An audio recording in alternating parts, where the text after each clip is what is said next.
just me partners trying is to handle, important. right. It's me trying to handle thinking that I got it all together. And like I said, I have come bearing gifts. I was at a conference today.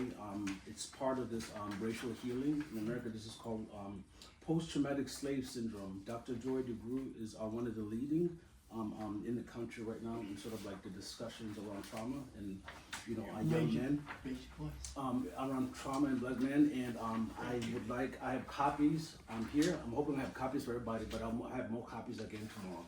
I feel like this is a very important part, and it adds into some of what we are doing, and it will shed a lot of light on it. So we're here today because of the I'm from the Moran Center. My name is Emmett Mazabuko. I'm the Restorative Justice Coordinator there, and we are here. This is the truth-telling series of stories where we are telling stories of past things that people are sitting on, in this setting, things that have happened here, things that need to be addressed, things that need to be known, and people need to hear. Whether they need to hear it or not, it needs to be heard in that kind of a space. So this is the beginning of that process. One of the things that happen when people don't understand or know their history, in 1865, the Statue of Liberty was put up and it was commissioned. And one thing that people don't understand is that it was commissioned for black people. The Statue of Liberty was designed and created by a French abolitionist who created it at the end of slavery to commemorate slavery. The statue is supposed to be holding chains. There are pictures of it if you go there. It's supposed to be holding broken chains. And America fought it. They said, no, we're not going to do that.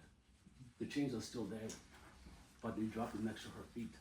She's sitting on a pedestal that's like about 3 of these houses, like stacked on top of each other. Nobody can see it unless you're on a helicopter or whatever. What is America trying to hide, right? So our history in this country is hidden in plain sight, right? And these things need to be brought up and need to be talked about, and in this conference where I was at, we're really trying to inspire young people. We're trying to bring this information to young people.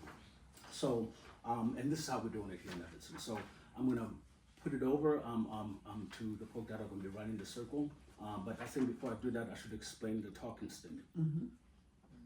In a restorative circle, which is what we're in, there's many kinds, and there's for different things. This one here is a truth-telling circle. Truth-telling circles are communities coming together and listening, right, to community members who have things to say. And we don't speak there. We're literally there to listen to you, to tell us where you've been, what's happened, how it's been like for you here. In a restorative conversation, however, we use a talking stick. This one is composed of 2 people that were very important to me. This was my wife's Uncle Len. He used this cane until he died. And this apple was his wife. His wife was a teacher of the West Side of Chicago. She used to have this on her desk until she retired. They've since passed. And I put it together. They talked a lot. And there were these kinds of people that their home was like this kind of home of talking. People came and ate and they spoke, and I liked it and I loved it about them. And I loved bringing this and making this because it's like bringing them with me, into the circle and inviting them. In the middle, we have dirt. The dirt at the bottom is from Israel. I go there as a Baha'i for pilgrimage, so I snuck that in the country. The dirt in the middle is from the backyard in my mother's house in South Africa, and I snuck that in many, many moons ago. So I travel with it and bring it to the circle because what we're talking about is belonging.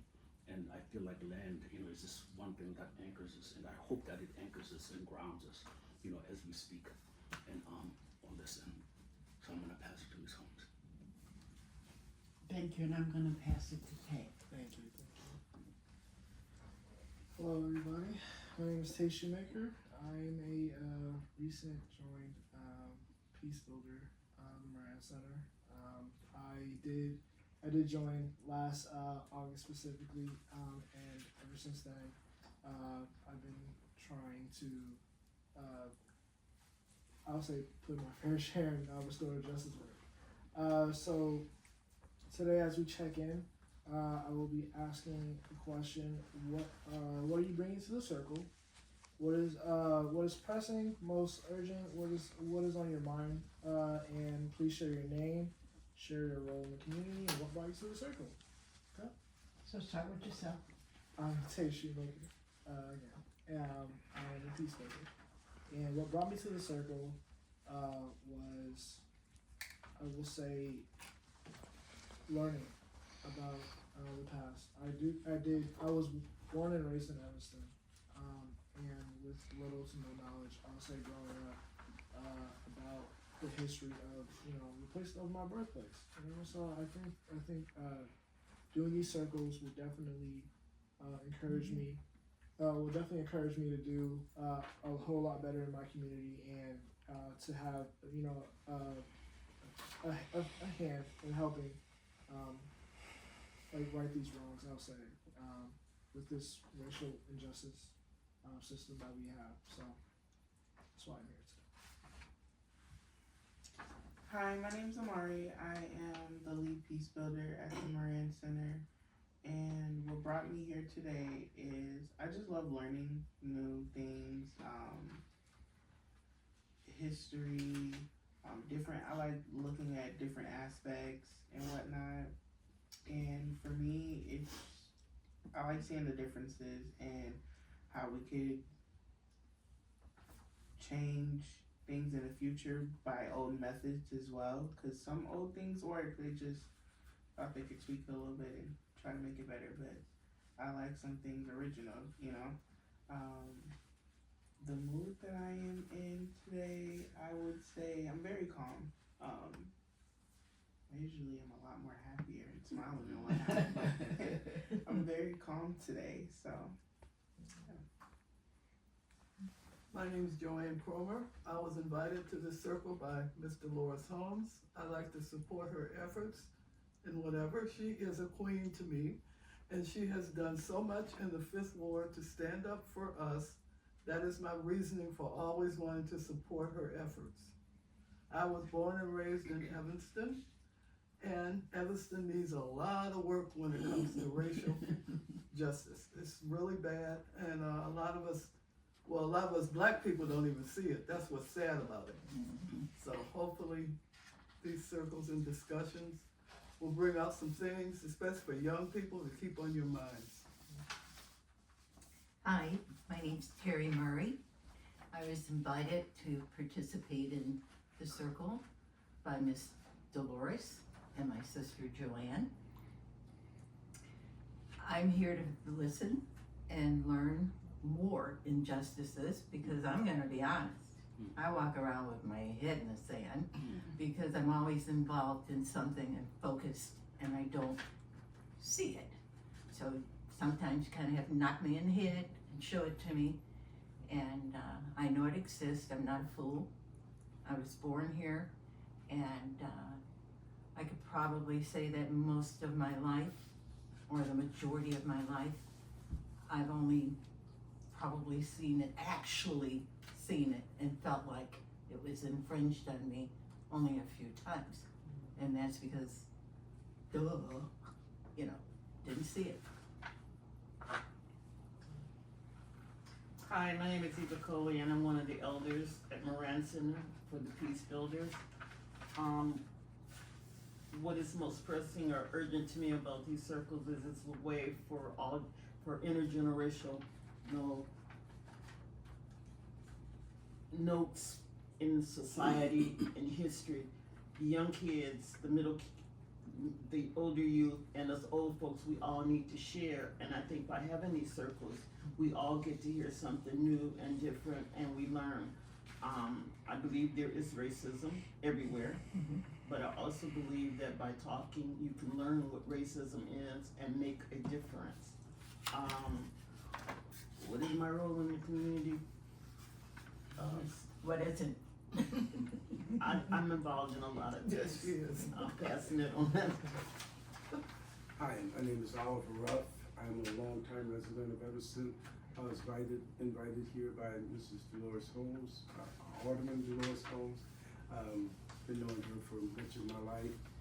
And I am here to listen because I was unfamiliar with the circle and the process until recently. And so I'm coming to learn a little bit more about it. As has been stated, obviously there is a lot of racism that still exists in Evanston. Evanston has a lot of good things, but it has a lot of things that certainly need to be continuously worked upon. And I consider myself a listener, a learner, but also somewhat of a participant and activist in trying to help remediate some of the issues that may be current and present. Again, following the leadership of Mrs. Holmes and several of you here. And so that's basically my information. Hi, my name is Susan Aaron. I was invited here by Joanne Cromer, and I'm visiting, and maybe I'll sit here and learn something about what's going on in our community. Hello again, Emmerich Masabuko. I forgot one more thing in my part. Usually as we travel in those truth circles, we put out our guidelines so that as we are speaking, we can all see them and remember them. And this is something that I forgot to say in the beginning. And whenever you get lost, you can just take a look and see that. I'm here because, I'm work for the Moran Center. And two, this is important work for me. I don't have friends, and this is by design, it's on purpose. I don't need that. I have a wife, I have a kid, I have a lot of things in my life that are important for me. And I focus my life is like purely on my work, on this. It's part of everything that I do, and talk about work-life balance. It's part of, the sort of fabric of what makes me move, and I cannot imagine myself without it, without this work. This is the most important work that needs to be done, and I know that people are tired, and I'm forever grateful that Miss Janet and Miss Coley and Miss Holmes chose to spend the time, the slow days, listening and speaking and talking to us, and it's been the most important thing and like the most probably educational for me. And it's reaffirmed and reinforced that we need to always be in community, and that these intergenerational things work, that when we are in community in that way, it does work, and it does do things to people, so that's kind of why I'm here, selfish reasons and work as well. You may always pass on the part if you don't want to talk. I certainly want to be able to welcome you to this circle. We're here today to create a space for deepening your connection with each other and offering a circle experience, inviting reflections on justice and offering a chance to share your stories. We're here to create a space for the community of the Williams, Cromer, Murray family, and to bear witness to their truth-telling. And their two witnesses are Oliver Ruff and Susan Aaron.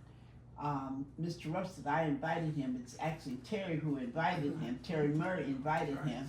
I just explained to him what the circle was. So just so we can be clear about that. Not a problem. You want to do the tiebreaker now? Mm-hmm. Okay, so I'll pass it to you.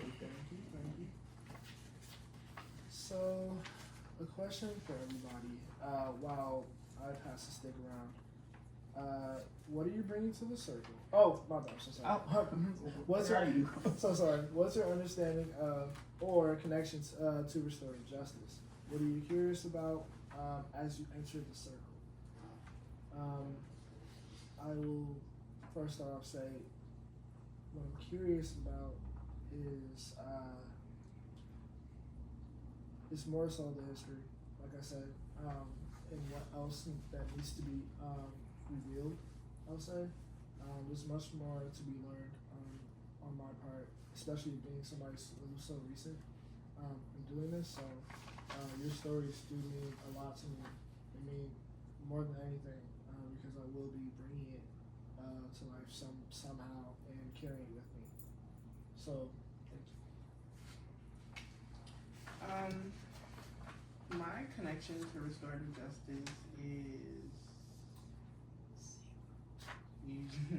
being the problem, and just being misunderstood and getting a new light at life, I should say, and seeing it through a different lens, and just wanting to make a difference in the next kid's life that had the same troubles as me, or probably even harder, and to just know that, we're we're here for everybody, and that you're not alone.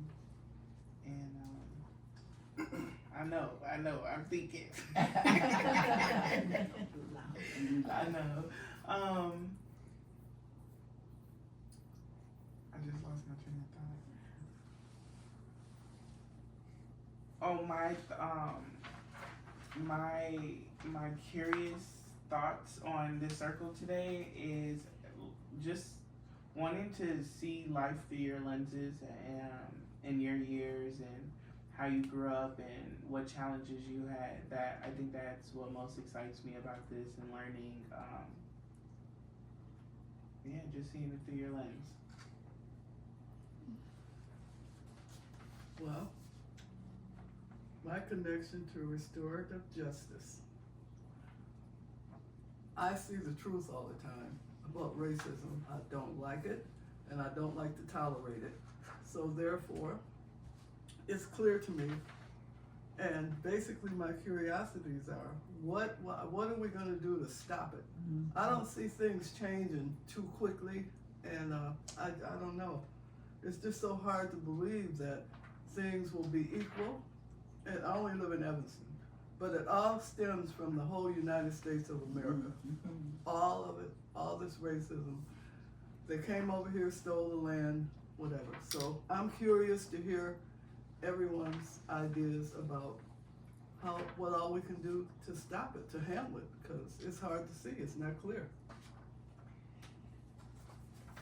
Well, I think the problem stems from birth all the way through death, of what you see in your environment, what you see in your home, and what you're taught, what you're exposed to. And that's what we would like to blame it on other people, but when you hear the most awful things coming out of a kid's mouth, he had to get it from somewhere. That's it. And I think a lot of times parents don't realize that little kids have Pinocchio ears. They can hear what these parents are saying. Sometimes parents are genuinely shocked and can't figure out where the kid gets it, but he might have gotten it through a neighbor's house, okay? So not everybody has demonstrated or shown their prejudice, even if they are, but kids pick it up. A lot of people blame everybody for it other than themselves. So how do you get rid of it? I don't think you ever will. I think there's prejudice, all kinds of prejudice. A lot of people don't like red hair. A lot of people don't like tall people. There's always going to be some kind of prejudice. I think most of the blacks, we adjust to so many things because there's so many things in our closets as far as slavery is concerned, and the mixtures of races, but nobody wants to be discriminated against. I don't have too many, or very few actually, stories in my background about it because I happen to be in the right place at the right time for almost everything that excelled me in life. So I was lucky. If they were prejudiced, they didn't show it. Okay? So, I don't know. We were talking the other day about schools, and we went to the same schools at different times, and who witnessed what. And not all of us witnessed the same thing. So how are you gonna solve it? I don't know. I'm just happy my father taught me to love myself. So my understanding and my connection are I think are both about the same. I have an understanding that there's racism out there. I have an understanding that there's also other problems out there. And I like the fact that you can use restorative justice to listen to another person and find out where they're coming from. You may not always agree with where they're coming from, but you have to learn to listen if you want to make any pathways. And I think being connected to Moran Center and this circle gives me the opportunity to listen to other people, and maybe I'm dogmatic about something, but by listening, I might can change my mind and we can have a compromise there, which is another reason why, even though I haven't had the opportunity to attend to the high school sessions, I think it's a good place for the kids to be able to talk about what they dislike or hate, and the same goes for adults. But I think if you're in a circle, as it says, you know, you have to listen, and you have to be honest, and you have to be open. And I think circles train you that way. Thank you. I think Mrs. Coley and the rest of you have stated so clearly what restorative justice is, been a process of trying to correct the wrong or correct our behaviors or correct something that we may feel that has been misappropriately directed, or something has occurred that's wrong, and we need to talk about it, listen to it, try to bring about some efforts to bring about changes. And I think that this is what we all need to be much more attuned to the process of trying to have some restorative justice in our lives. And again, as Mrs. Coley stated, listening to it has sometimes been difficult for some of us, because some of us feel that if we're right, we don't want to listen because there is no need to change. And all of us have to be receptive and flexible to different conversations, different pieces of life that will help us bring about some change. However, that doesn't negate the fact that we have to just accept everything that's here. We have to also be an agent for change. More than just listening, we have to see what we can do to help bring about that change if it's something worthy of consideration. And I just feel that all of us have some valuable input into that process. It's just a matter of us doing it. Thank you, Ms. Aaron. What's the question? Right in front of me. What's your Vice understanding? Record. So my understanding of it is that it does help with the cultivation of relationships, and relationships are something that communities of color have been saying for a long time, that this is where it's at. This is relationships is where we build community. When we're in relationship with each other, then things are different. Then Harvard just came out with a study last year that's been going for 85 years now. And it was a study on life. What does long life, what does it look like, a good life? And they said relationships, but the trick is to nurture those relationships. So I think that these kinds of, places, not only do they, create new relationships, but they help us, create and maintain and nurture, and I think we can do more with them. Thank you. My connection to restorative justice has been several years in terms of trying to find another way in which we can restore our community. We don't have to throw people in jail. We don't have to do all that. We can do good things and make that happen. As we enter this circle, which is very intentional, I've tried to do that with each one of the circles that I've been involved with. I thought it would be very interesting to have two sisters grew up in the same household, maybe different experiences we don't know until we begin to get into the circle. So that is, I'm curious about that as we begin to share.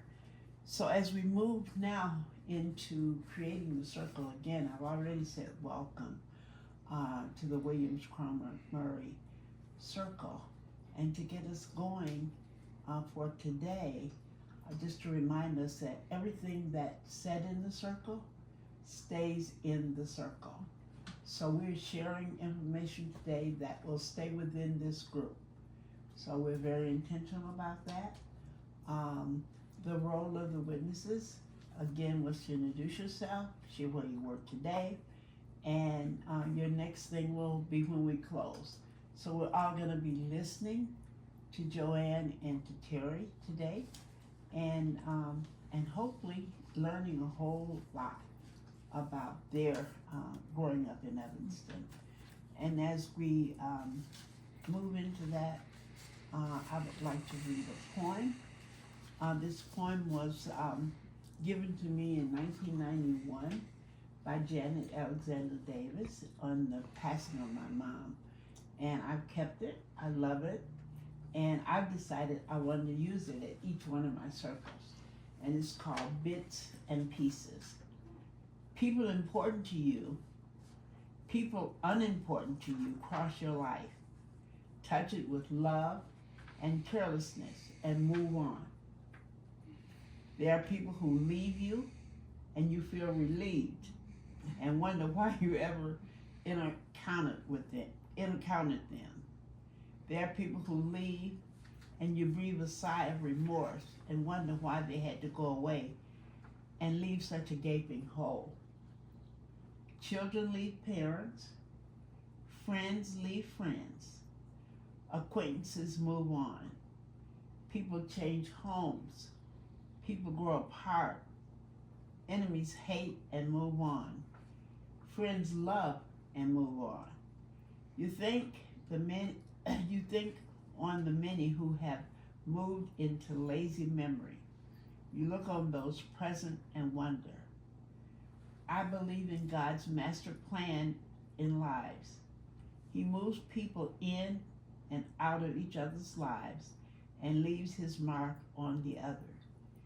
You find you are made up of bits and pieces of all who have touched your life. You are more because of it, and you would be less if they had not touched you. Pray God that you accept the bits and pieces in humility and wonder, and never question and never forget. Bits and pieces, bits and pieces. The author is unknown. I So like to that's say where we're Janet sent that to me for the death of my son, so that's how I recognize. Oh, okay, yes, so beautiful. I love it because we do miss Yes. people. But they do leave pieces with us, so we're happy about that. Okay, so Joanne and Terry, when did your family move to Evanston and where did they come from? Well, my father came to Evanston from Laurel, Mississippi. He was 21 years old. My mother came to Evanston from Unionport, Georgia. She was 2 years old. Mm.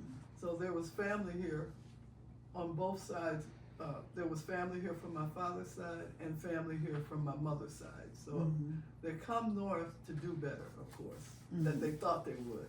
But my dad said when he got here, after a few weeks, he figured out it was worse than Mississippi. That's what he told me.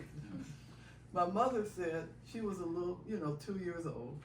So, it was different for her.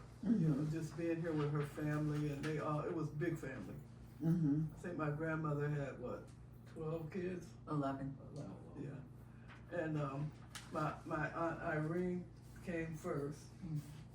And then the family followed, and they just took turns taking care of one another, setting up, helping one another get jobs. And luckily, because of the way they were, I came from a very close-knit, loving family. Mm-hmm. So that's the beautiful part.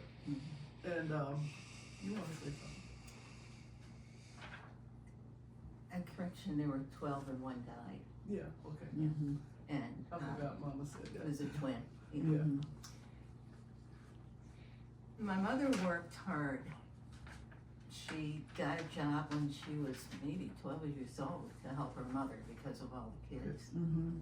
So she was always sad about not graduating from high school Mm-hmm.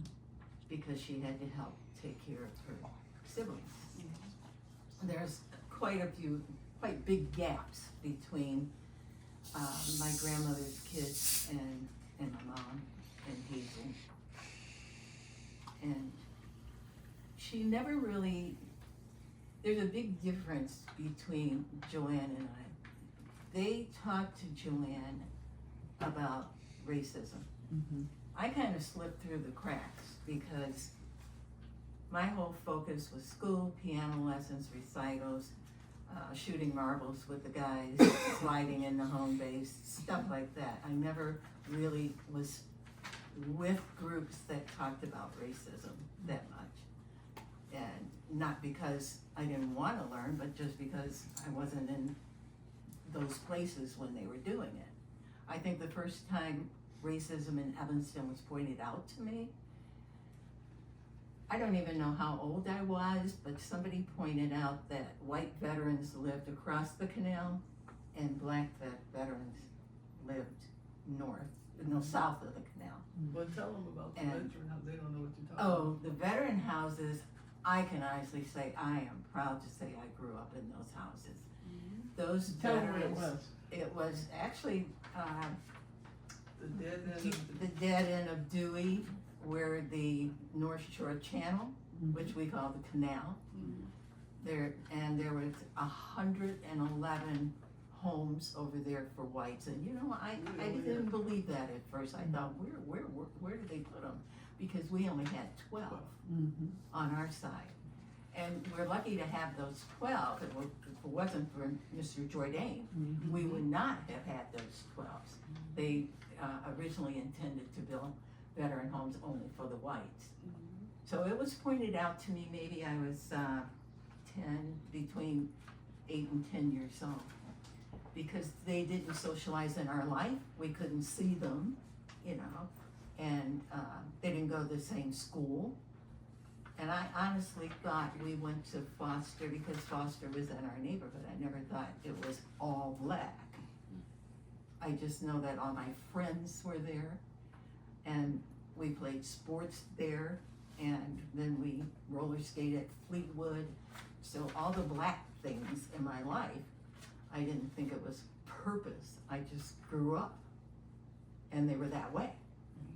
And I never thought about it, to be honest, until they told me about the housing on the other side of the canal.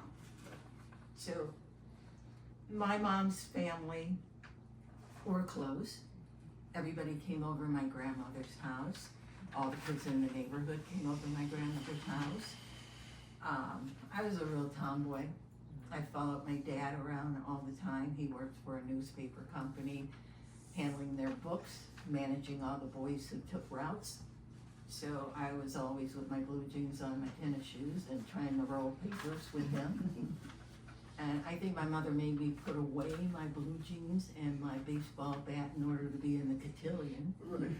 She didn't think I was ever gonna be a girl, you know. But, so my life was completely different than Joanne. It prepared me for all the successes in life, being a nerd. And school was not hard for me. When we left Foster, which was all black, we went to Haven, Nichols. I don't even know if Chute was around at that time. It was mostly Skiles, okay.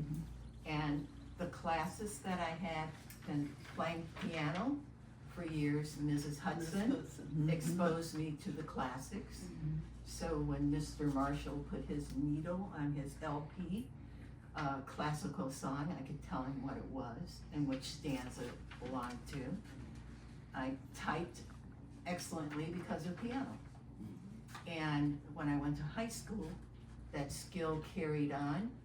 My teachers, which Joanne had mostly the same, I had different experiences with those teachers than she did, especially Miss Kanoa. She hated her. Whereas Miss Kanoa gave me A's because in secretarial science, when I was a freshman, I was chosen to go to the McCormick Place with my white teacher. So my life was completely different. First black at Allstate, first black secretary at Washington National, first black in HR corporate with Dart and Craft, vice president 2 terms of the Y. It was completely different. And it was all because I was focused. It had nothing to do with not looking for racism or seeing it. It's just, I wanted to do something. I read about it, I learned about it, and I did it. And I didn't go out all the time with Joanne. Joanne's very popular. And so I don't regret it. It's just I was more homebody than Joanne. I don't tell nothing. But she had fun. So you can tell the differences in your life. I know you hate Miss Kanoa. she was telling me one time that they didn't call on blacks that much. And I swear I was praying they wouldn't call on me. I was like, oh, I didn't do my homework. So, but I grew up in Evanston and I actually liked it. I really like living in the veteran housing.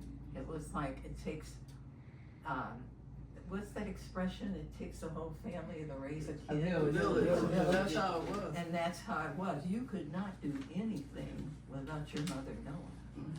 So that was the days where everybody knew everybody respected everybody, and even if they didn't they didn't show it. And there were differences, of course, but it was safe in Evanston.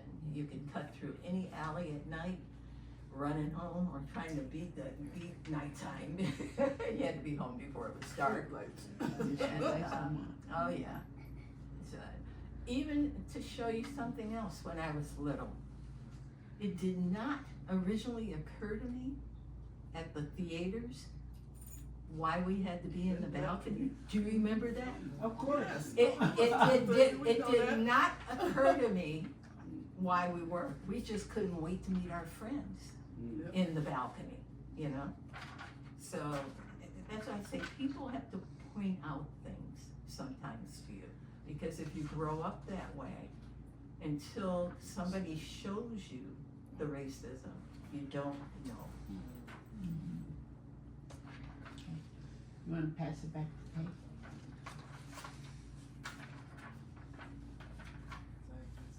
I'd be curious too, and I know it's us talking, but I'd be curious to find out what you thought about going to Evanston High School. We'll do that later. Okay. Because he's young and I've been away from it for so long. Yeah. But I wanted to share an experience at Haven. Well, give us let's move to the next question. Okay. Question your question so we can get through. Alright, so tell us about your family. Also, did you grow up in a 1 or 2 parent household? And what did work/school, what was that experience like? What did you do? What was the next one? Oh, what did the work and the school experience look like? Look and feel like. Prompt two. Oh, so it's not on here, right? Oh, Yes, number 2. Okay, tell us about your family. Also, did you grow up 2-parent household? Actually, when I was up to 5 years old, our family lived at 1811 Ashland.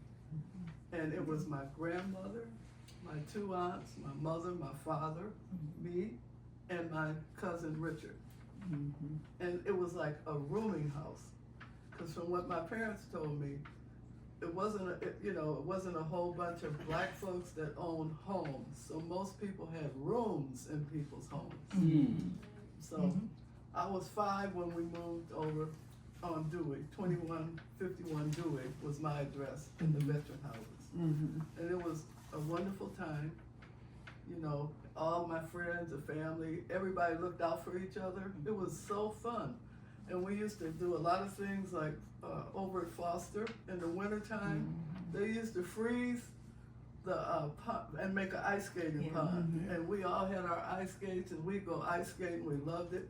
We'd go roller skating. There was always something to do there. It was just wonderful. Yeah. Now my rude awakening was when I went to Haven School. So I'm in the 7th grade and I was there a few days and this white boy drew a swastika on his arm. I got a picture of him right here because I have the school from Haven School. This guy I have on a circle. He was sitting next to me in class and he drew the swastika and waved it. And I didn't know what it was, so I came home and told my dad and he told me. And from then, I just blanked out Haven. I just blanked out my whole experience there. Because my dad Pass that went on, around so people can see it. my dad went on to explain the evil of what that meant, and oh, it was horrible You to know me. how cute Joanne was? The guy that I drew a circle around, he's the one. So now that I'm an adult, I say, I am so thankful that my parents never taught me hate. Yeah. That was never a part of my life. Just imagine a 12-year-old kid seeing the sight of me Cause he didn't even speak and just gonna draw that on his arm. Ain't that a mess? Okay. And then I know when I got to the high school, my mother and father said, we are going to select your courses because they're not gonna really help you. We have to stand up and make sure you get the proper education. They told me, don't worry about races, just get out of life what's there for you. So that was one way I was guided. But a lot of the teachers, as my sister said, a lot of times they wouldn't even call on you, you know? They would just rather sit back and let you fail. And if your parents didn't run up to ETHS, you was in trouble, believe me, if they did not. Because they would flunk you, they would hold you back. It's terrible. You know, but you learn to live around all these things. That's what you do. So my dad said, you got a choice, you can have the life you want. Just learn how to deal with the things that you face. Look at the truth and deal with it. And that's what I've done most of my life. You know, I don't have, you know, I'm not gonna let their racism just stop me from being who I can be. So basically, Evanston Township, beautiful school, had everything you wanted, everything.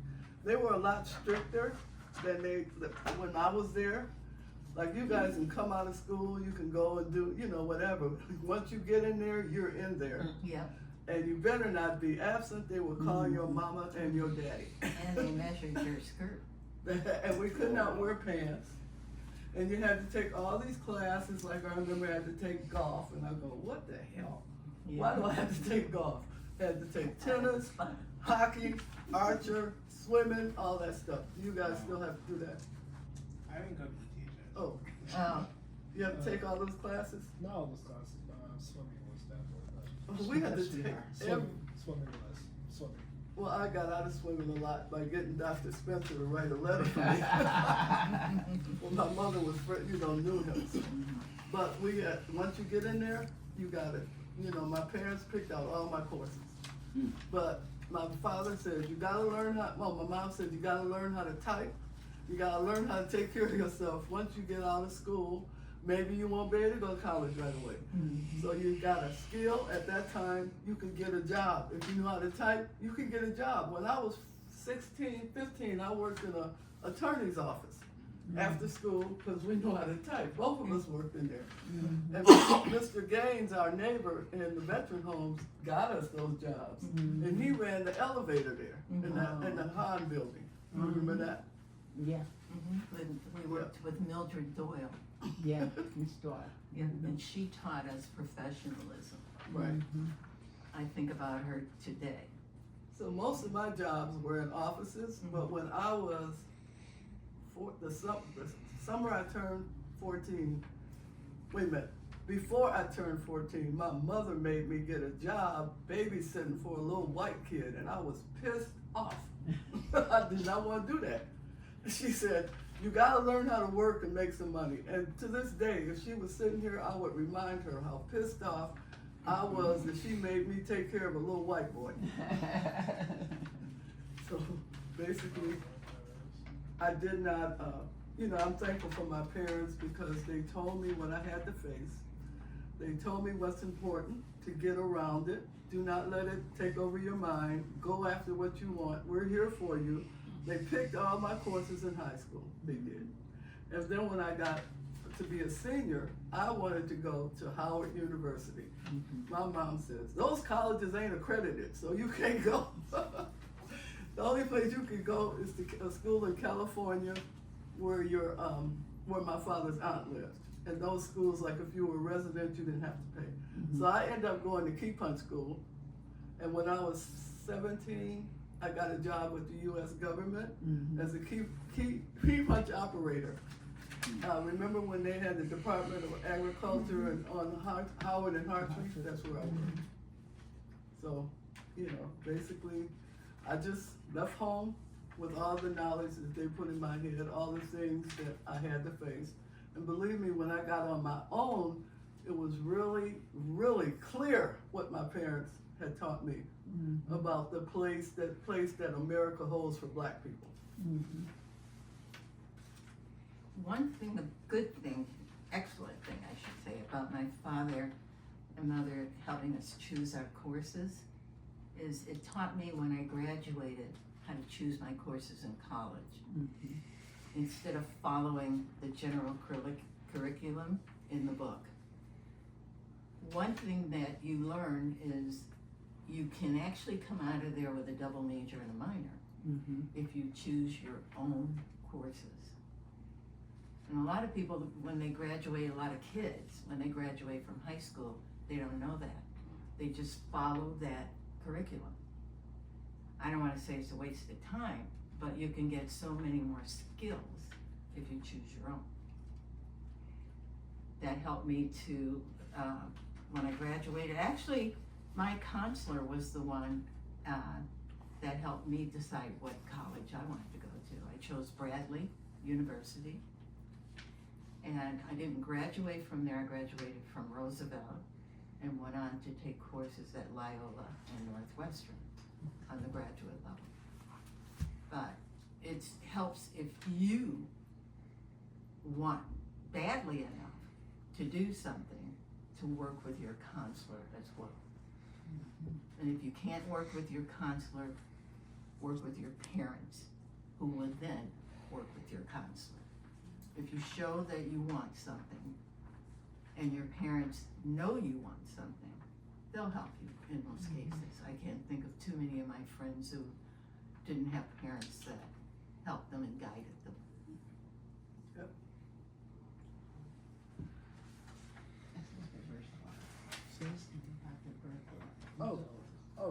So, one question, I was wondering,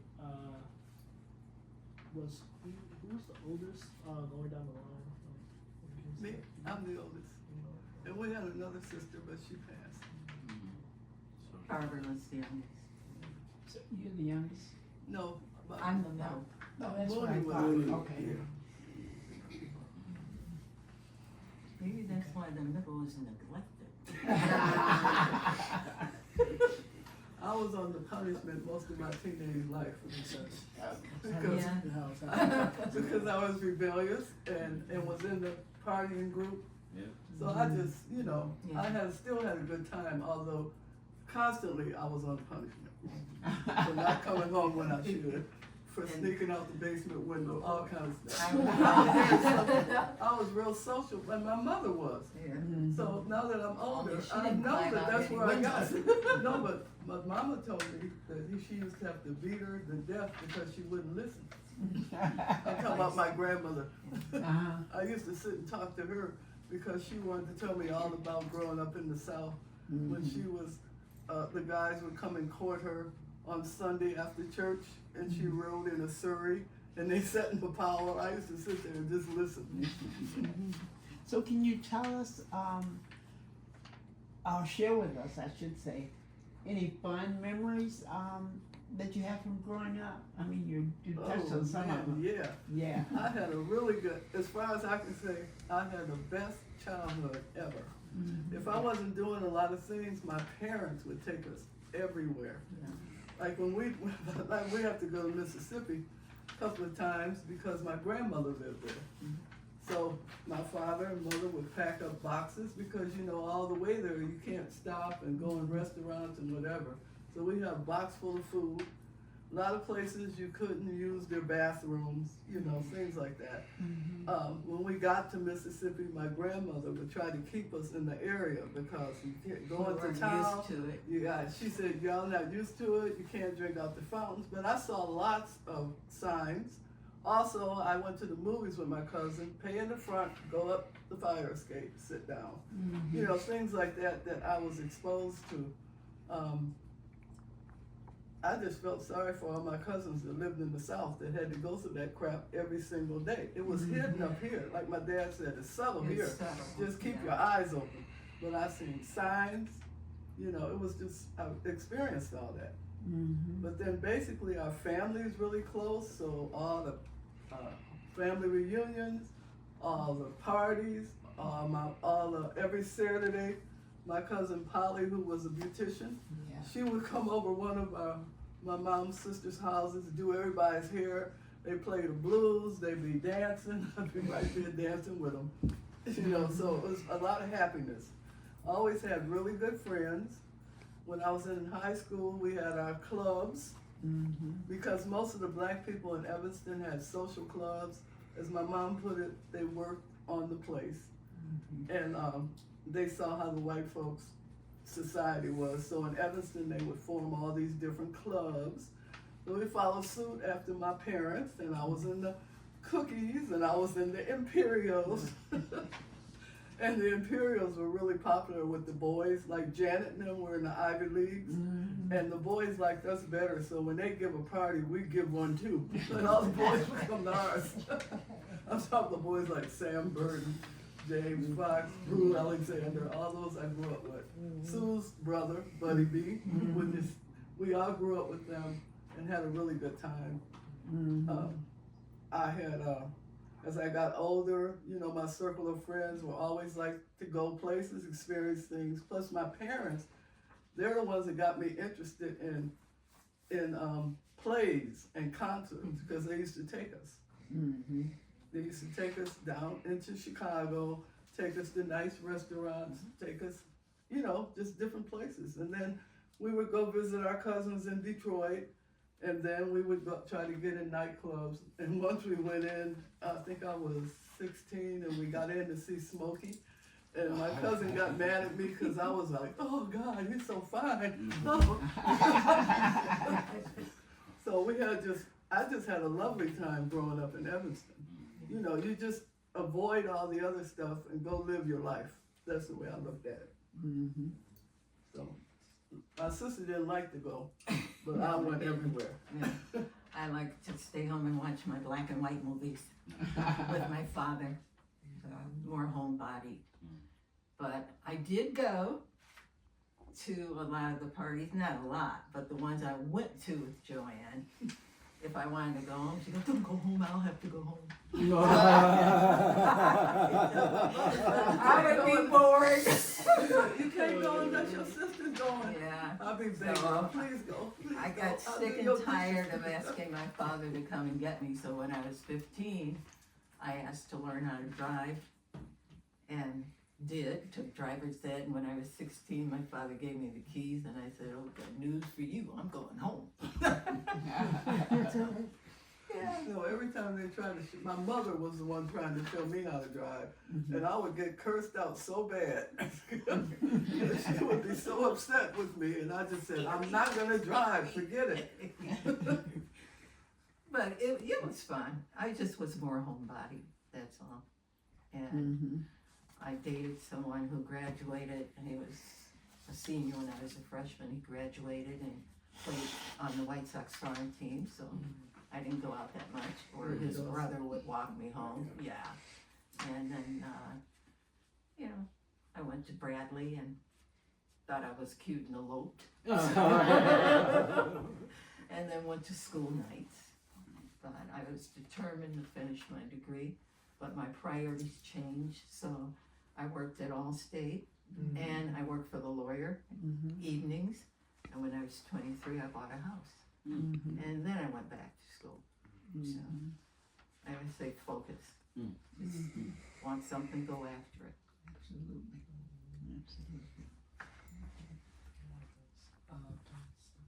Yeah, I kind of like this thing now. It's stuck to my hand. Thank you. So the next question, I'll say, can you compare and contrast what has changed in Evanston from your perspective? How do you maintain handling the racism in Evanston today? I just basically face it, and I will speak up when I think that I am being treated, and it has to do with the color of my skin. I have no problem telling white folks how I feel about it. I have no problem. So basically, that's how I deal with it. But I have been exposed to a lot of racism when I remember the State Bank. Yes. And the first black person that got a job there was Karen Cooper. And so she was in my friend circle. So at that time, where was I working? Somewhere, but I decided I'd rather try to work there. So I went, at that time, you could just go into a place and they would you fill out an application, and you can be interviewed and whatever. So I went into the state bank, and I went in, they gave me an application, I filled it out, I sat. Lunchtime came, they told me, oh, it's lunchtime, you know, somebody will see you afterwards. I sat. Nobody ever interviewed me. So I got mad, and I went to the NAACP office and turned their asses in. Excuse me. I sure did do that. Then Karen told me, girl, what did you do? Yeah. And the next thing you know, there was more black people working there. So I'm not going to say I'm responsible, but I'm just saying I saw it, and I was not going to stand it. I think I was about 20-something then, basically. But my favorite job was working with Dr. Heisel Taylor at the Church and Black Experience. There was so many, I was so elated with all the intelligent black people that I was able to sit and talk to, and that all the different seminars they had, they celebrate Martin King's birthday, they celebrated so many things, brought in all these fabulously intelligent people. And Jane Goggins, I don't know if any of you guys know her, she and I used to work in that office together. So first worked for Dr. Etzel Ammons. You guys knew him, right? I did. Ms. Holmes did. Emma's not the attorney. No, Okay. he was a professor. Yes, sir. Oh, Yes. Yeah. And then I worked in his office, and then I moved over to work in the office of Dr. Taylor. So then Dr. Taylor made me like his financial aid assistant, because a lot of the, at that time, there was a 10-year program for black ministers to be trained, and they were getting funding from the outside. So all these different people the professors would go out, Dr. Murphy, Dr. Cartwright, Dr. Marbury, they would travel to recruit black students. And just to be in that area of all that intellect, I learned so much. It was just wonderful. And the minute 10 years ran out, I quit. Because I said, I can't be working up here in this seminary. This is too boring. It's nothing like the Church and Black Experience. So that office is still there, but they don't function the way that they used to. So then I started working for American Hospital, which was really good, in the banking department and treasury department. Then Baxter bought out, and we all had to interview again for our jobs in Deerfield, but they didn't have a department like ours, so I was saved, and thank God. Because they laid off, there's still problems with that merger. So I've been lucky, as I say, job-wise. But, you know, I have experience. Like at Baxter one time, this white girl did not like the way I answered her phone, okay? She was like a analyst, and like all the calls used to bounce to me. And a lot of times I pick it up, and they ask for her. I said, I'm sorry, she's not available. Well, her friend said that I sounded so cold about her. So she told the treasurer. The treasurer called me in the office, told me that. I said, well, what's her problem? What am I supposed to say? Oh, hey, I'm working for Betsy. I said, well, I'm not doing that.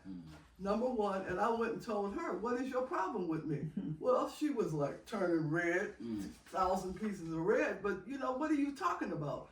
I'm supposed to kiss your butt because you white? That's the way I took it. So that's another example of I'm not taking that crap, period.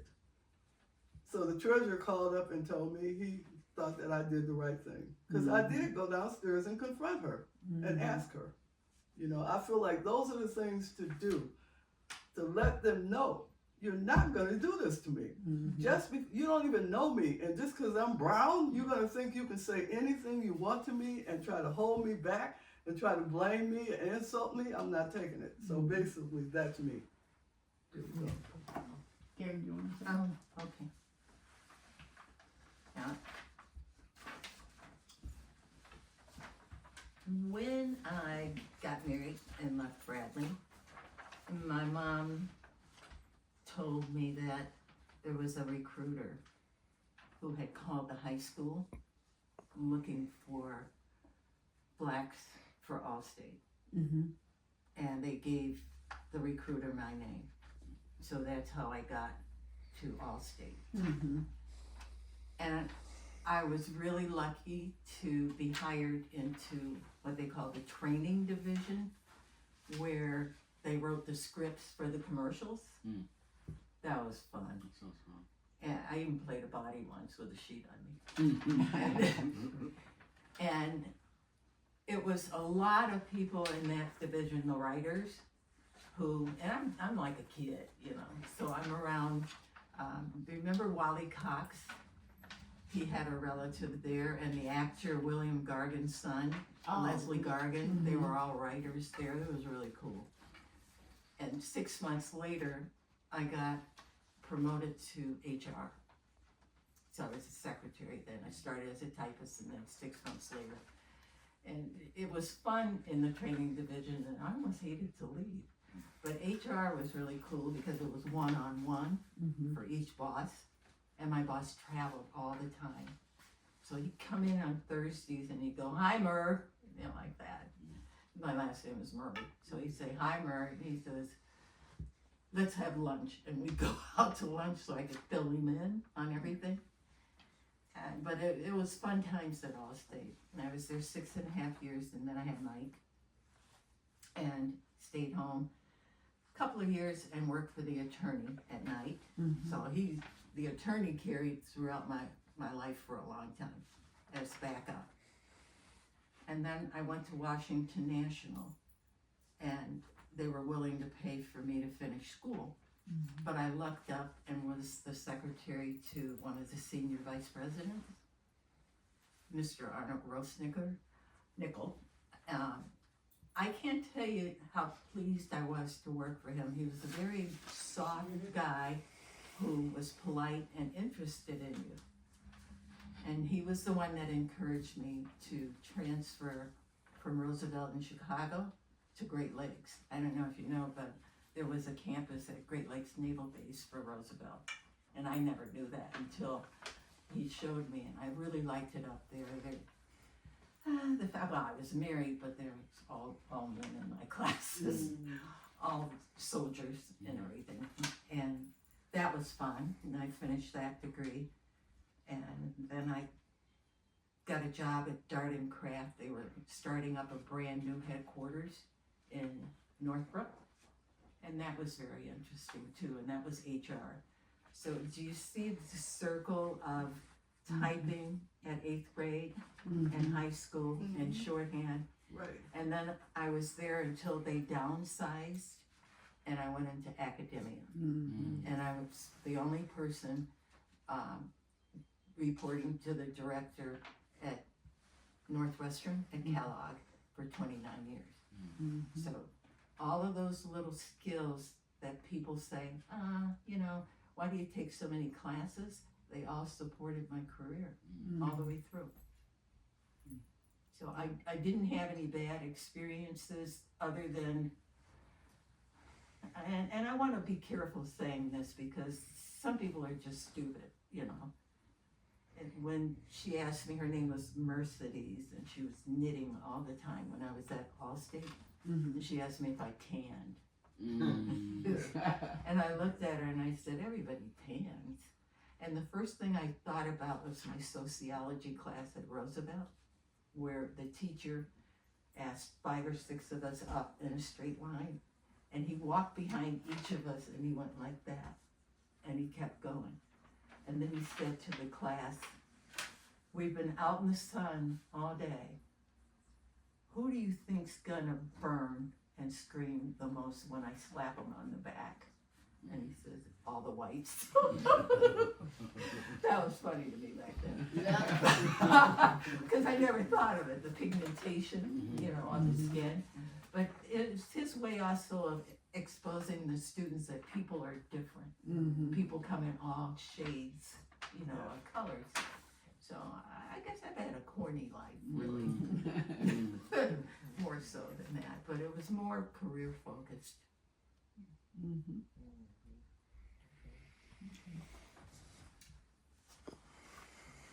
I want to hang with Eva. And you touched on this a little bit, but how do you, how did you and how do you deal with injustice in Evanston? just to maintain your sanity. Look at the kinds of things that's happening. If you can just talk about that a little bit. I think you just face the truth that is going on. You know, you just decide which way you're gonna deal with it, which basically I think just facing the truth is the strongest answer you can do. There's no excuses for it. And every chance you get to speak on it, you speak on it. That's what I believe. You know, I just, you know, as I say, I'm very curious, and I hope, and you guys, as you guys grow, I hope that you see a lot of changes. I hope you figure out ways, you know, to kind of make these changes happen. You know, just believing in yourself and getting out there and just say you're not going to tolerate it. That's what I would say. You have to believe in yourself. And you have to take charge of yourself and set your goals. I'm very goal oriented, as you can probably tell. I'm good. But I don't know, Joanne's always been more involved in activities where you could see it.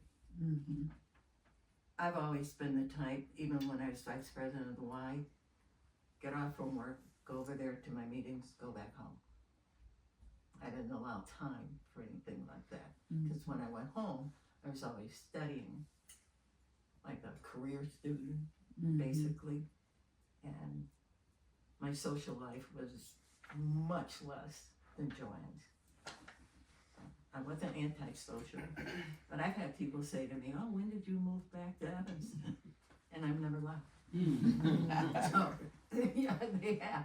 Or I've had people say, in my older years, "I thought you were stuck up," and it wasn't that. You're just focused. You know. So. Okay. Well, as she said, my dad used to talk to me all the time. We used to sit and watch PBS.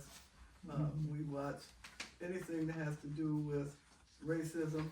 You know, we watch what was going on in the different states. We go to the DeSalvo History Museum. Whenever we went out of town, we would visit, like when we're in the South, we visit plantations, you know, things like that.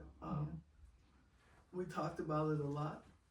And the truth is a light to me. And I'm so happy that my father exposed me. All we had in our house was black literature. We had all the magazines. We had encyclopedias that had to do with, that were black encyclopedias, as you know.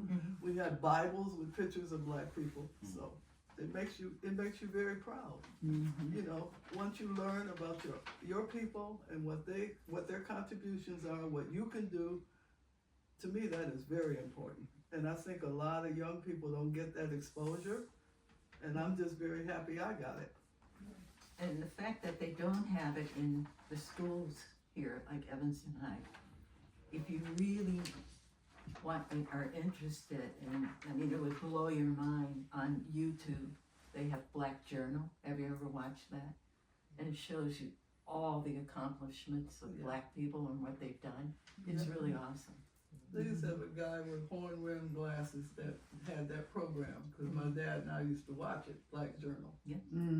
It shows you all the things they've invented, and you'll go, "Wow, I didn't know that," because the white person now has their name on it, because the blacks didn't have the funding or the money to keep going to get the patents.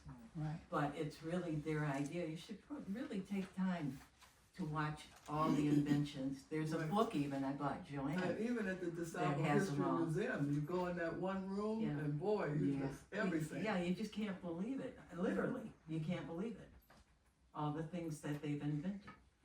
We went to the Black Wax Men Museum and in women. Baltimore, Women and that smart. is a really good experience. We went to Frederick Douglass's home, you know, in Baltimore. Yeah. You know, when we go on family reunions, that's what we do. It's that, you know, we do party and eat a whole lot, but we always go and visit something that has a black, you know, history to it, always. I can tell you what would be powerful, especially for your age, was when we went to that black exhibit of the slave ship, Oh, that, we're the talking about the Black actual, Wax Museum. the Blacks in Wax. That was awesome. It was They awesome. had those life-size sparrows, Mm. and they had the replica of a slave ship, and they had a movie. And then Mhm. what was so touching was when they showed you the area where they used to take the females and just rape them. Yeah. It was awful. And then to learn that, you know, if they were caught bringing them over, the enslavers, they would just throw them overboard rather than carry the parcel, you know. Yeah. There's an exhibit that I found actually on Google, which is a underwater grave. Yeah. Have you seen that I one? see that. Yeah, That I know is about that really too. powerful. It's all kinds of statues of Mhm. celebrating the black people that were thrown Mhm. over. Right. It's very sad. First place, you have to seek out. You can't wait for the schools or, you know, I don't know, I'm sure it's different now, but we weren't offered black courses. We didn't have them. So that's why I'm so lucky my father made sure that we had stuff in our home that we could read and study what happened. Yeah. But what I suggest to you guys, always look and seek it out because it There's- is so helpful. There's 3 books. It just makes you so proud to know what your people have done. There's their 3 books that contributions. you can read that'll tell you everything about slavery if you don't know a darn thing. And a white professor of economics told me which were the ones they were. One is by Michael Tadman, and I got the book, sent it to him, and he autographed it. And the other one is by a professor at University of Chicago, The Economics of Slavery. So if you want to know what brought upon the true story of what brought upon the Civil War and why they had slavery and where it began, Right. you know, Mhm. and why they never stopped it when it was originally, especially I think even in Georgia, Mhm. only supposed to be for a certain number of indenture years, which never occurred because they got greedy, you know. But just 3 different books, which I have in my room, that'll tell you everything. Mhm. And Arthur Raper writes a lot of books on Mhm. it too. So, I'm more of a book person. So, is there anything that's been left unsaid, or if there's anything that you would love to add just to finish? Anything that's on your mind at all? Well, I just said to you guys, just face the truth about the world you're living in and make decisions how you're gonna have the life that you want, and you're not gonna let that hinder you. You're not gonna stand up, speak the truth, and seek out your black history. Mhm. That said, it just about covers the whole thing. When you become parents, stay in your kids' lives, guide them, Mhm. motivate them, and show them that it's out there, that you just find it, learn about it, be confident, like themselves. And don't hang with people that are gonna bring you down, you know? Just believe me, you're not going anywhere then. Mhm.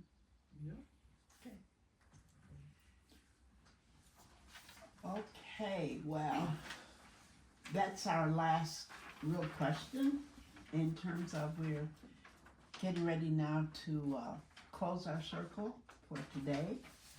And now all of us can take a part in terms of what are you taking away from this particular circle? And the questions are there, so I'm going to read them all 3 at once. And what did you get out of the circle today? And why do you think it's important for us to do these circles in the community? So those are the 3 questions, and we'll ask everybody to answer them. I'll start by saying I'm taking away. I was looking at Joanne's book, and I didn't realize that Alvin Hemphill and Barbara Johnson were in the class. My class, yeah. So I'm taking away some new things that I've learned about this family. And out of it, I've gotten the feeling. I didn't realize that there were so many of your aunts and stuff. I just didn't.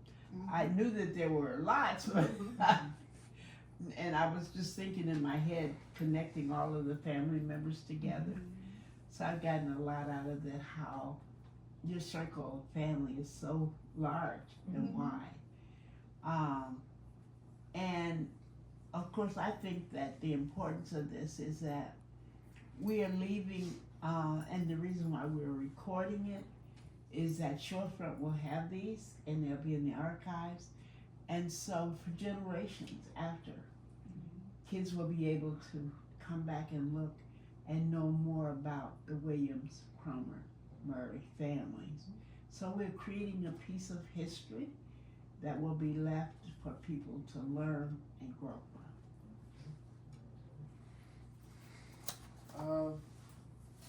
What I'm taking from the circle today is I'm going to piggyback. I am taking this history from both of you. Your experiences matter so much to me. As I said before we even started the circle, I will be trying my best to showcase not only your experience, but everybody else's experience who lived through through those times, those most troubling times, if anything, and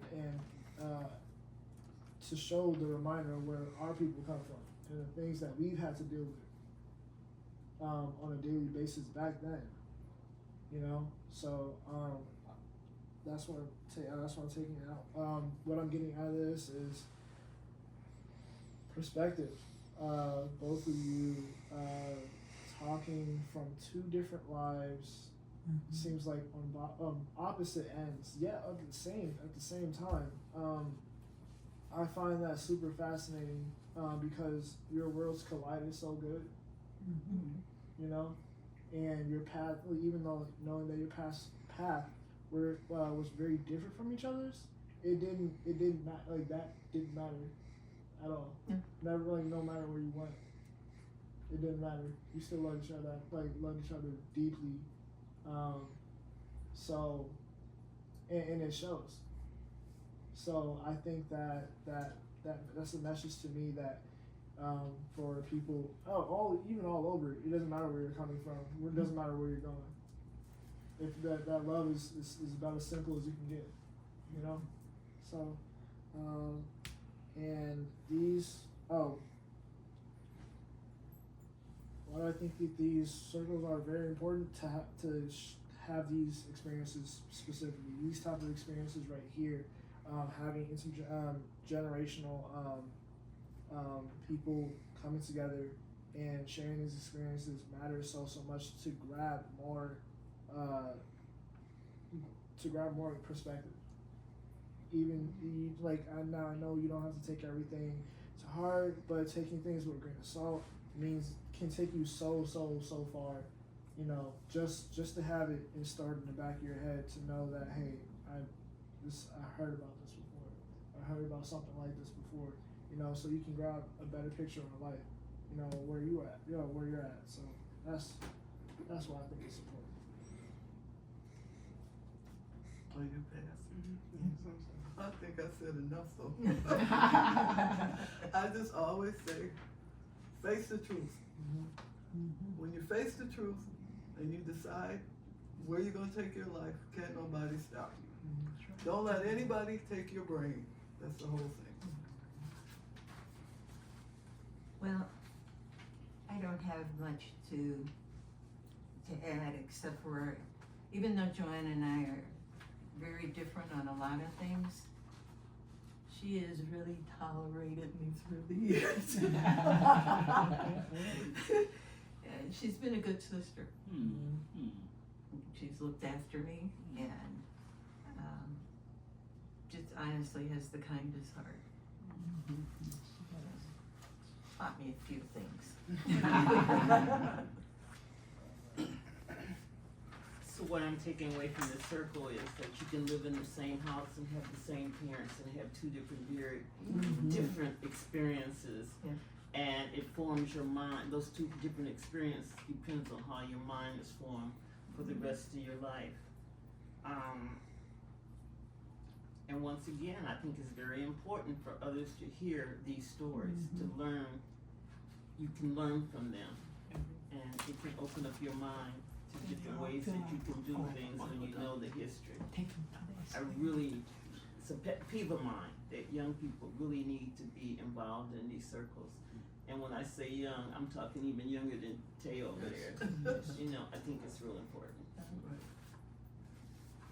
What I take away from the circle is never sit by Mrs. Coley, because she always says what I have to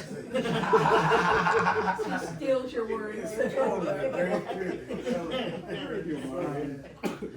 My takeaway was that, again, she stated, both of you living in the same household, having the same parents, being so different. You know, perspectives are different, but yet you could see the similarities as well.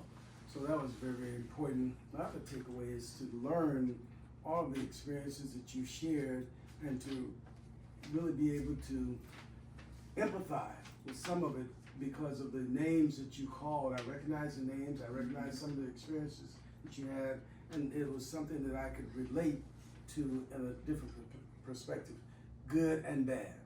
And so I thought that, you know, hearing that information was very, very helpful to me. I got a chance to understand and get to know both of you a little bit better. I knew Mooney better than I did. Yeah. She was way different. Everybody knows Mooney and Joanne. Yeah. She was way different. But, you know, it's been a great experience just listening to the both of you, sharing your perspectives, and specifically you, Mrs. Cromer, in terms of how you saw people and how you related in such an aggressive manner, but you succeeded. Then how you did it more in a intellectual or I shouldn't say more intellectual, more in a More of a nerdy manner. nerdy or a diplomatic manner. Yeah, You know, and I think that, you know, you both accomplished the same in terms of your successes. So I thought that was very good. What's important about these circles to me is I think Mrs. Holmes said, and all the rest of you said, getting the information out here, getting it so that it also is processed through Shorefront and others can hear it later, and keeping your history alive. You know, that is something that we haven't really done as much as many whites have. We didn't have the archive before Dino created it, to my knowledge. Absolutely. And so having this opportunity and the experiences to share that is just phenomenal. And I'm just grateful for being invited by you, Mrs. Murray. Again, I apologize for my missing restorative justice. I didn't think anything of it. But I think that this has just been a great opportunity, and thank the both of you, all three of you, for making this available for me. Thank you. I enjoyed the experience. Thank you, Joanne. I learned a lot about your family and how important it was how your mother and father taught you, and you know, things that like I didn't know. My family didn't teach me that. I was raised by a single parent, but it's nice to know that you experienced a good life, even though I had one parent, but it was a good life anyway. So thank you. You're welcome. I have a lot to say and I have a lot of questions, but I want to ask him today. There is a manufactured black woman that is created and exists in the minds of white people in this country, and that image is created to subjugate and keep black people down. And the black women in this room who we've heard, who we know are the black women who are in our lives, are the black women that are never shown to the rest of the world for the kids to see. You got that right. So I'm listening here and I'm listening to all this and I'm listening, you know, Miss Coley, and I can see Miss Coley, she's a kid now, you know, as you guys are talking, I'm like, oh my God, you know, there's a black woman who does not, and it's a really dangerous stereotype, right? In that it put, you know, black women in really precarious, you know, in dangerous situations. But I think that these black women, you know, the black women who raise us, who we know, not the image that's on TV and everywhere else that we're bombarded and beat down with. I think this is what our kids need to hear. This is the black women that they know, that they're familiar with.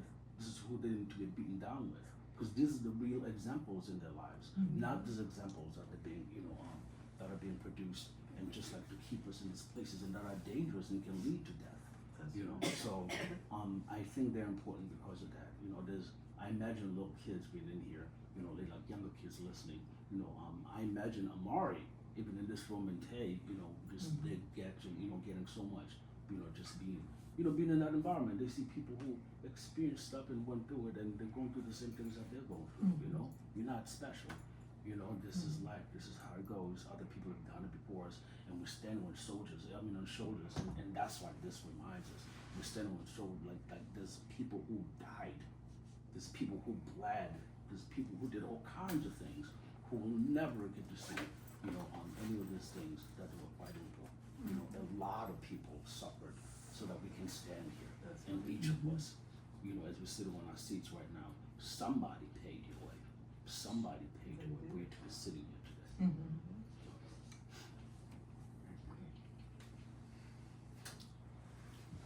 If it is okay with everybody, I would like to close out with a prayer. If that's all right. Everybody, bow your heads. Dear Heavenly Father, coming to you today on thanking the behalf of having all of us come together as black folk, as coming together as one mind, one body, and one soul, and sharing this experience. Now, Father, I ask, as we do depart, please keep intact. Please keep us all protected. And please have these stories, have these experiences that the special and lovely Murray family have shared with us live on through me, through the people who are doing the restorative justice work for the Moran Center for a very, very long time. In Jesus' name we say, amen. Amen. I appreciate Okay, you. now we do have some food. We have You got to go yes, I place, have- we I have can to take go them with place. you Yes. or whatever. And again, just thank you all so much for investing your time with us so that we could have this and record it. And hopefully, Sue and Oliver, you think about doing a circle. We'd love to do a circle with you as well, to tell your story. And we're still recruiting people through June. We'll finish at the end of June for this particular grant. I don't know what's going to happen after that in terms of how this one is set up. Enrique, you want to tell them about their compensation? So there's been confusion with the compensation, but this is what's going to happen. I got the paperwork here, and everybody signed the W-9s. I'm going to go in and I'm going to leave them on the desk of the person who processes the money, and then tomorrow is when she'll process it. And then between tomorrow's Friday, right? Yes. So it'll be Friday, or sometime even over the weekend. I'll be the one that's dropping them off to you, by hand, because I live in Evanston. So I'll be taking care of that part. I'll be calling you to let you know. Okay, so I'll communicate. But that's it. This is all I need for now. And thank you. I mean, I don't know what else to say besides thank you for allowing us to come to your house. Yeah, beautiful circle. Yeah. Can I have some blank copies of that so I can get them to my people who can have? What you need to set it up if you're interested in doing that. What is the process? We just let me know if you want to do Let me it. put him. You know that Who was museum going we- in and he was working on women, Criminal Justice Yeah. Museum. and he was We saw that using exhibit. the tools that they use. The tools for like cutting leather. That's Yes. right. Or that's what they were We're doing using. it. There's That's no anesthesia. Of course not. That's why we have gynecology today. And the man who was doing it, his statue is in Central Park. Mm-hmm. They The have man was it. doing that. There'll be lines of black women. If you Yes. go to the museum in Montgomery, Oh, criminal wow. Criminal Justice they got a Museum. whole exhibit on that. I Oh, stood yeah. there watching it and I just cried Yeah. because I could feel the pain. Just watching and reading what was done, I could just feel them cut me and it's terrible. But you know, I had one of the a, things uh, that- Oh, I'm sorry, go ahead. Oh, one Dolores of the was there, things yes, that I so you know. feel, and you all may not like this, is we have to teach our history. Yes. Yeah. But we also have people especially African American men, I'm sorry, No. who just will not stand up and take the charge. And then add African American women to that, you have a whole lot of black people that just will not stand up. So in many ways, we're where we are because of us. ourselves. Because of us. Yeah. That's my pet peeve. When you try to tell, I tried to tell my nephew, like the last election, and he says to me, I ain't voting. Well, I said, what? You just committed Well, the talk to me. worst sin Yep. in your life. I said, do you know what we went through to vote? I said, even like our people would talk to us about things. So you go, you know, I go down south. I learned my people live down there. They tell me about their lives. I said, I will vote if I have to crawl to the damn vote. That's Well, right. you know, And people, our young people don't know that. It's not important to them to vote. That's what really gets me real upset. They become we're I trying hope to you do guys- something different. if you guys this are old year enough to for- vote, we're gonna do please souls to the vote. polls. We did that a few years ago. Souls Souls to the polls, but it's gonna be kind of different. Souls to the polls is when Evanston owned it and the Deltas got together, and every single Sunday, there was something in the bulletins about voting, or if you needed to go register, if you needed Focus on early voting. Yeah, focus on early voting. But I think one of the difference this year is we're going early vote registration all the way up until, but we're also gonna put out cheat sheets where people could go get additional information Yes. and ask people. You got to tell the next person. Yeah. You know, I told somebody, you don't vote, I'm putting your name on Facebook. I know how you feel, because I'm telling you, as much as I love my nephew, I thought my brains were gonna pop out my head when he said he's not gonna vote. When my son turned of age, I drove his butt down to City Hall and made him go in there and register.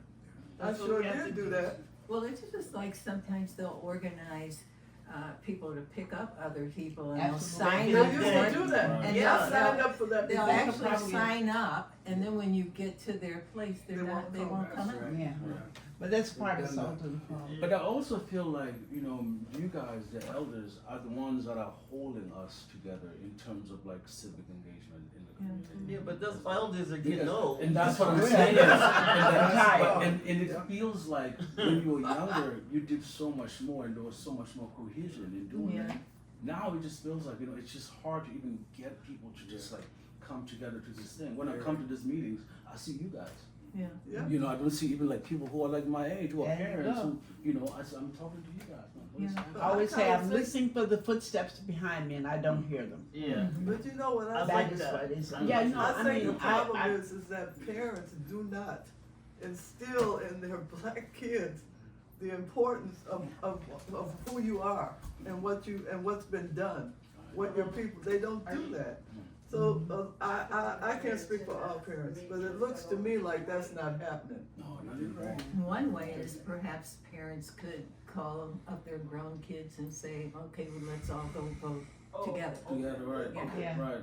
Make it a thing.